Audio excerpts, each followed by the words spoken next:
ठाकरेंच्या शिवसेनेतल्या 6 लोकसभा खासदारांच्या बंडाच्या पार्श्वभूमीवर पक्षप्रमुख उद्धव ठाकरे यांनी त्या 6ही खासदारांच्या मतदारसंघांचा दौरा करण्याचा निर्णय घेतलाय आणि त्या निर्णयानुसार उद्धव ठाकरे हे उद्या संध्याकाळी खासदार संजय दिना पाटील यांच्या ईशान्य मुंबई मतदारसंघाचा दौरा करणार आहेत। या दौऱ्यादरम्यान उद्धव ठाकरे हे उद्या संध्याकाळी भांडूप आणि घाटकोपर परिसरात शिवसैनिकांची भेट घेणार आहेत। विद्यमान उपमुख्यमंत्री एकनाथ शिंदे यांच्या नेतृत्वाखाली एकसंध शिवसेनेत झालेल्या पहिल्या बंडाला 4 वर्ष होत असतानाच 6 लोकसभा खासदार ठाकरेंच्या शिवसेनेला अखेरचा जय महाराष्ट्र करण्याच्या बेतात आहेत आणि त्यानंतर आता आपली संघटना मजबूत ठेवण्याच्या उद्देशानं उद्धव ठाकरे यांनी त्या 6 खासदारांच्या मतदारसंघांमधील जिल्हा प्रमुख आणि पदाधिकाऱ्यांसोबत आज मातोश्रीवर बैठक घेतली। या बैठकीला ईशान्य मुंबई, धाराशिव, परभणी, हिंगोली, वाशिम आणि शिर्डी या 6 मतदारसंघांमधील पदाधिकारी उपस्थित होते।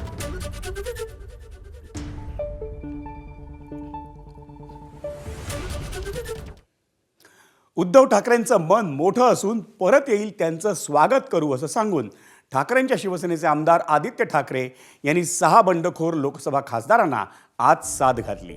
शिवसेनेच्या 60व्या वर्धापन दिनाच्या सोहळ्यात उद्धव ठाकरेंनी बंडखोर खासदारांवर हल्ला चढवला होता, पण ठाकरेंच्या शिवसेनेनं आज काहीशी मवाळ भूमिका घेऊन बंडखोर खासदारांना घरी परतण्याचं आवाहन केलं। त्याचवेळी पक्षाविरोधात जाणाऱ्यांवर कारवाई होणारच असा इशाराही आदित्य ठाकरेंनी दिला। धाराशिवचे खासदार ओमराजे निंबाळकरांशी आपला कोणताही संपर्क झालेला नसल्याचंही आदित्य ठाकरेंनी स्पष्ट केलं। परवा जे बैठकीला आले होते ते आम्हाला सगळ्यांना दिसत आहे।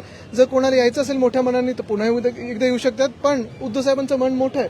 महत्त्वाची गोष्ट हीच आहे, जे कोणी पक्षाच्या विरोधात जातील त्यांच्यावर कारवाई होणार। ओमराजे निंबाळकर यांच्याशी काही संपर्क झाला? काही नाही।